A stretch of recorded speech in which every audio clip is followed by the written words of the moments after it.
Всім привіт! Сьогодні буду робити незвичний манікюр, незвичний френч, чорний з зеленим кольором і блискітками. Зазвичай для такого дизайну потрібна форма мигдаль або овал, бо на квадраті вже буде не так виглядати прикольно. І ми, як завжди, починаємо зі зняття старого матеріалу. Я його знімаю і одразу скорочую нігті фрезою. Це я роблю для того, щоб в мене було менше часу на опилювання форми. Будьте уважні, якщо у вас є відслойки, бо від цієї відслойки піде інша відслойка, і потім дуже багато часу ви витратите на те, щоб її прибрати, і якість нігтя може бути вже не та. Він може пошкодитися під покриттям, і взагалі ліпше, щоб одразу все було ідеально. Я роблю манікюр сама собі. По-перше, тому що я не могла, як і всі ми, я гадаю, всі наші клієнти не могли знайти гарного майстра, котрий би робив майже ідеально і якісно. В мене стала така проблема, що в мене самі по собі нігті дуже слабкі, тонкі, м'які і ще вологі руки, тож така комбінація була складна для багатьох майстрів. В мене відлітали одним шматком нігті десь після 1,5 тижня максимально. Тож, зважаючи на це, мені довелося самою собі робити манікюр. Бо не дуже приємно, коли в тебе якесь свято чи якась подорож, і ти йдеш, вкладаєш гроші в манікюр, і він в тебе тримається максимум 1,5 тижні, а то і ще менше тиждень. І просто ти відчуваєш негативні емоції і думаєш, або майстер так зробив, або ти якась не така, і взагалі чого це відбувається. На собі я знімаю лівою рукою. Ви можете бачити на відео, як це не дуже комфортно, але все в нашому житті можливе. Тому просто треба знайти найзручнішу вам позицію і потихеньку, не боючися, знімати. Я собі відтягую шкіру пальцем, і в мене завжди є упор в іншу руку. Якщо ви подивитесь уважно, то мої пальці завжди упираються або у стіл, або у витяжку, або у мою руку. Це дуже важливий етап, тому що коли фреза працює на великих оборотах, я знімаю на 25 тисяч оборотів, вона може легко зістрибнути на вашу шкіру і пошкодити її. А коли ми впираємось у щось, то тоді рука стабільна, і вона нікуди не ходить, вона не йде направо, вона не йде наліво, вона не тремтить, і в неї завжди та сама позиція, яку ви її виставили. Опил – це не дуже моя любима частина, на неї завжди йде в мене багато часу, але так як я вже обрізала довжину, то мені просто тепер треба зробити заокруглення і зрівняти форму на всіх нігтях. Спершу я опилюю бокові стінки, і потім вже завужу ніготь у форму такого мигдаля не дуже гострого і не дуже м'якого. Щось середнє між овалом і гострим мигдалем. Що можу сказати про цю форму? Вона дуже вигідно виглядає на трапеціевидних нігтях. Але якщо у вас є довжина, якщо ваш ніготь відріс хоча б до половини нігтєвого ложа. Ця форма класна тим, що вона звужує ваш ніготь. Тобто трапеція вона йде від вузького до широкого, а потім від широкого ми знову йдемо до вузького. І ніготь виглядає, якщо не рівним, то хоча б більш-менш гарним. І виходить ця трапеція, яка ваша природна, вона скрадується завдяки цієї форми мигдалю. Ще чому я обираю мигдаль, це тому що на слабких м'яких нігтях, навіть під базою, навіть під покриттям, на квадраті завжди будуть ламатися кутки. Бо ніготь скручується, ніготь дуже рухливий всередині і знов-таки він не твердий, він не міцний. Тому, якщо у вас щось там буде рухатися, це підуть відслойки, а від відслойок і все інше, те, що псує наші нігті натуральні і додає часу до роботи. Я завжди працюю тільки з однією рукою, бо так я знаю, що тут робота вже виконана і я можу про неї не думати. Тобто я беру, опилюю форму, потім пилкою піднімаю чешуйки і все. Я знаю, тут все виконано, тепер можна зайнятися іншою рукою. Це ще економить час, бо ви працюєте на одній області однією рукою з однією пилкою. І так, і сяк. Якщо ви будете стрибати з руки на руку, це треба пилку перекладати, руку міняти, це у вас буде забирати десь 1-2 хвилинки часу, а коли це буде постійно на всіх етапах робитись, то ви десь витратите хвилин на 20 більше своєї роботи. Чому кажу хвилина 20? Тому що коли ви робите манікюр самі собі, це мінімум 2 години. Якщо ви хочете робити якісь дизайни малювання, це десь буде 3-4 години. Тому що нам, коли ми засушуємо лак в лампі, нам треба чекати повну хвилину або 30 секунд на одну руку. Потім ми її виймаємо, малюємо і знову вкладаємо і просто сидимо і чекаємо. Тож це забирає дуже багато вашого часу. Коли все готове з лівою рукою, я переходжу і роблю ті ж самі дії з правою. У мене дуже ніжна шкіра, і вона тонка, і дуже близько розташовані капіляри. Тому для мене сама ліпша фреза – це або полум'я, або пулька.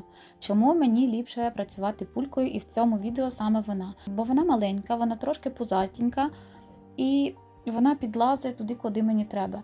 Так як в мене ще дуже мало підкутикульного простору, то їй не треба нікуди залазити, я майже не рухаюсь нею під шкірою. І завдяки тому, що в неї є пузіко, животик, то вона і одразу підіймає мені кутикулу вверх.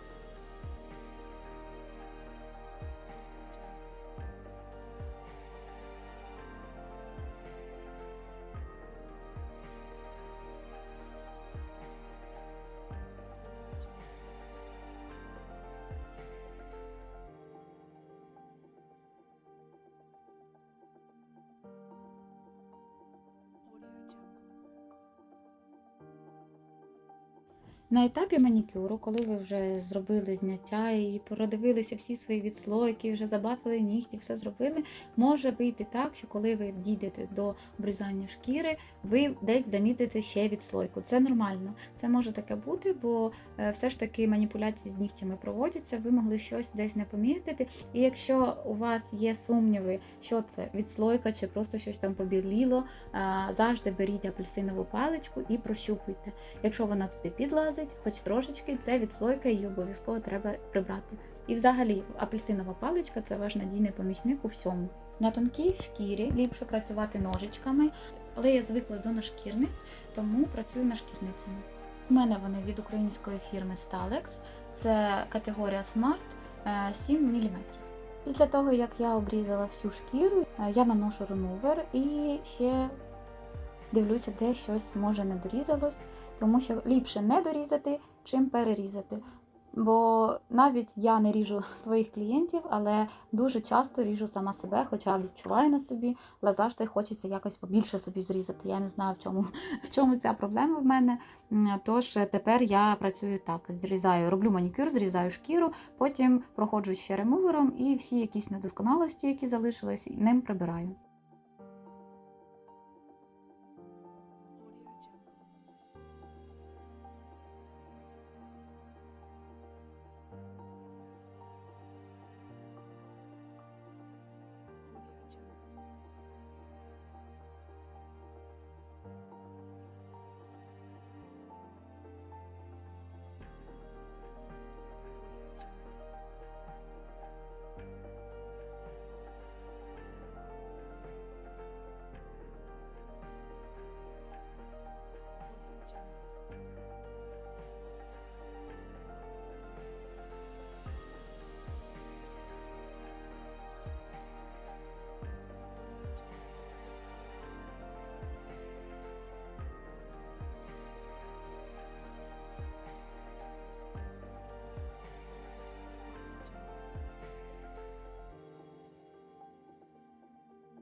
Знежирюємо нігті, додаємо праймер, якщо хочете, якщо не хочете, не додаємо, це не дуже обов'язковий етап.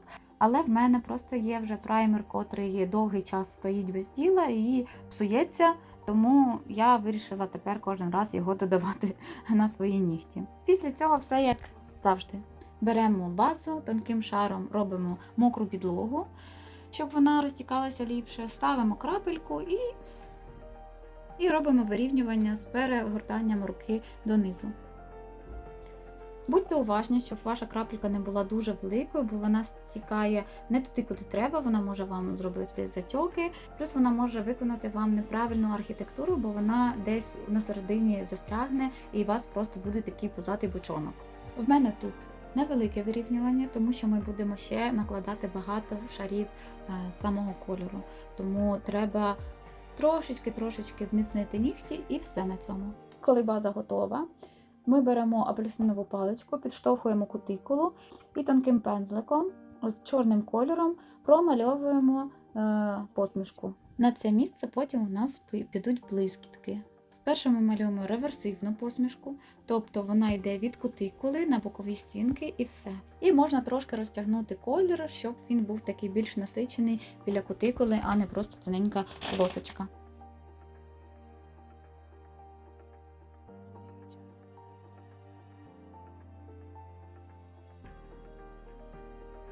Коли вся рука готова, просушуємо або по одному нігтику, як вам зручніше, і викладаємо на чорний колір блискітки різних кольорів або різних форм. В мене тут таке наміксоване всяке.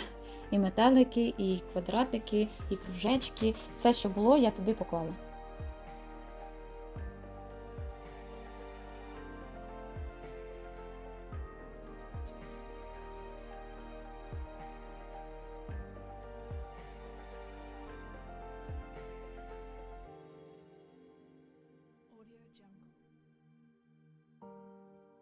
Після цього ми беремо зелений колір, в мене це неоновий, від марки My Nail, і перекриваємо всі нігті, трошечки відходячи від наших блискіток. Тобто половину блискіток можна зафарбувати, а половину залишити як є.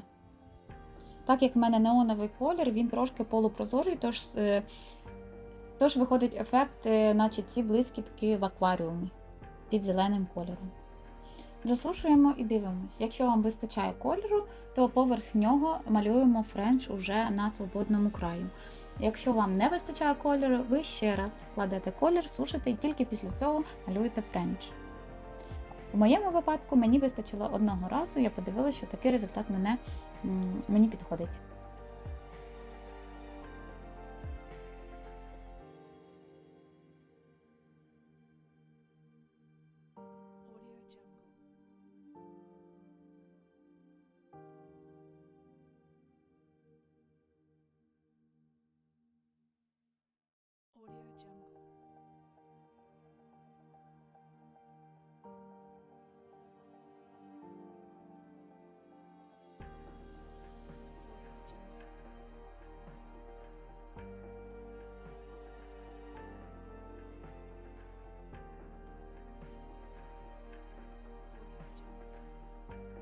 Все, коли френч готовий на всіх нігтиках, ми беремо топ із вирівнюванням, великим вирівнюванням вже, промазуємо всі нігтики і відправляємо сушитись 2 хвилини.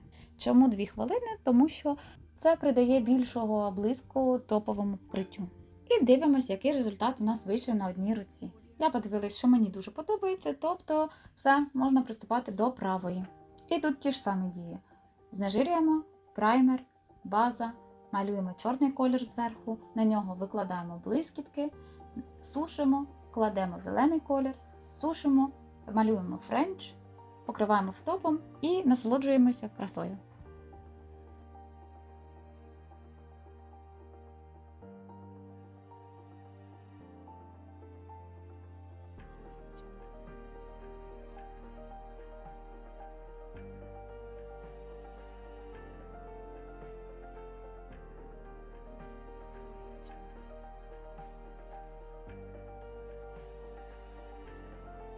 І в кінці, якщо вам не дуже подобається результат, наприклад, ви намалювали френч, а у вас ніготь кудись у сторону, у бік дивиться, ви можете це виправити з допомогою пилочки. І взагалі бувають такі моменти, коли ти опилюєш ніготь без кольору, він в тебе виглядає однак, а потім, коли ти його малюєш кольором, він вже виглядає по-іншому і тобі дуже сильно видно різницю у формі. Тож нема нічого поганого, якщо ви зможете собі виправити форму в кінці, підпилявши. Все, дякую всім за увагу. Сподіваюсь, вам сподобався цей манікюр і дизайн. Він не новий, але зроблений мною в моєму смаку. Тому, якщо що, ставте мені лайки і до зустрічі, до нових відео!